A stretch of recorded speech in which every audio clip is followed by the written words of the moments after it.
गंजाम जिला आखु चाष को नहीं चिंतार चाषी आखु पेड़ा ऋतु आसिले गंजाम जिलार 22 गोटी ब्लॉकर शताधिक आखु चाषी मैंने आसिका चिनिकल को आखु जोगाई था किंतु चलित वर्ष आखु चाषी मैंने टन पिछा 4000 टंका परिचालना परिषद को दाबी कर आखु चाषी मानू टन पिछा 3500 टंका देवाई निर्धारित होगा क्षेत्र में सुखुची आखु जहां नहीं चिंतार चाषी जदि तुरंत से समस्या समाधान न हुए तेबे समस्त चाषी आखु चाष बंद कर दादन खटिबा जिबे बोली चेतावनी देइचंती जाफल गंजामर गर्व और गौरव आसिका चिनिकल संपूर्ण बंद हो एने आसिका ब्लॉकर किछि आखु चाषी सहित अधिक आलोचना करिसंती आम प्रतिनिधि नरेंद्र साहू। गंजाम जिलार गर्व और गौरव आसिका चिनिकल जो आसिका चिनिकल चलित वर्ष आखुपेड़ा ऋतु आरंभ होता बेले चाषी मानक कटिंग ऑर्डर दि जाए सत किंतु चाषी मैंने क्षोभ रही कहीं जो दर रही 4200 टंका टन पिछा किंतु चिनिकल पक्षर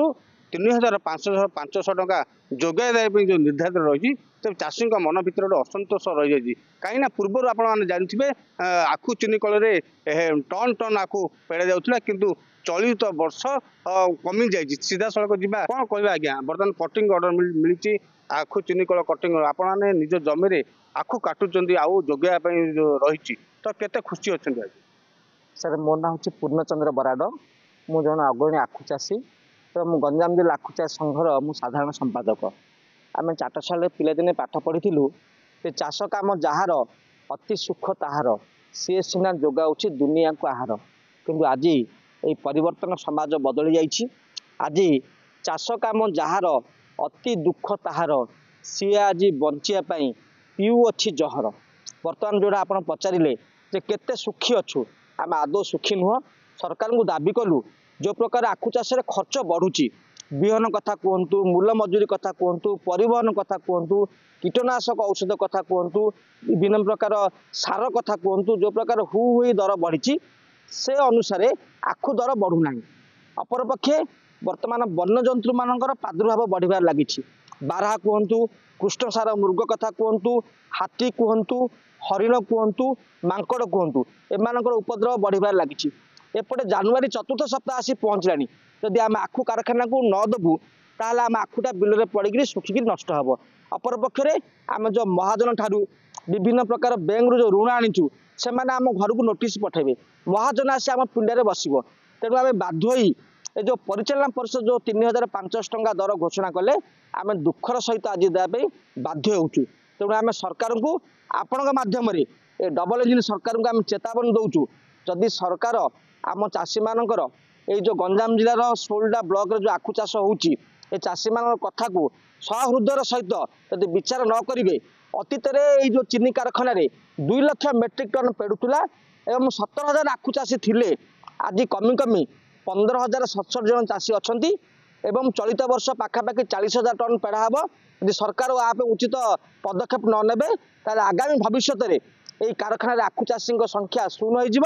हो कारखाना ताला झुल कौन कह आप चाष प्रथम मुझे चाष बहुत इंटरेस्टिंग होता चाष मनोबल दुर्बल हो जाइए आमर सरकार प्रतिदिन घोषणा कर चाष आखु दर बढ़ेगा ये बढ़े कौन 3500 टंका से चाषी की सीमित किसी सुविधा ना प्रति क्षेत्र में मूलिया कहतु जलकर कहतु ट्रांसपोर्टिंग कहतु सबु दिगरे सार कथा कहतु सबु दिगरे हु हो रेट बढ़ी बर्तमान ए समस्ते घर घरे आप देखिए आमर बापा माँ भाई भौणी आमर छुआ मैंने बारंबार कहती ए चाषरू हटि जातु ए चाष को इंटरेस्टिंग ना से दादन खटिया आम प्रस्तुत हेले आम से धरवे दादन खटिया बाहर सरकार को आमर एति नवेदन दुख टी बुझ मोहन सरकार को नवेदन चाषी भाई कथा टी बुझ ये प्रकार जो अवस्था है कारखाना बंचा दूर था समस्ते घरे आत्महत्या करने बाध्य चाषी समस्या रही जदि ये सरकार आखु चाषी कथा जदि न बुझती ताहले आगामी दिन में आखु चाष बंद करेंगे आउ दादन खटिबा जावाक बाध्य बोली आखु चाषी मैंने कहते गंजाम जिला आसिकारु नरेंद्र कुमार साहू नंदीघोष।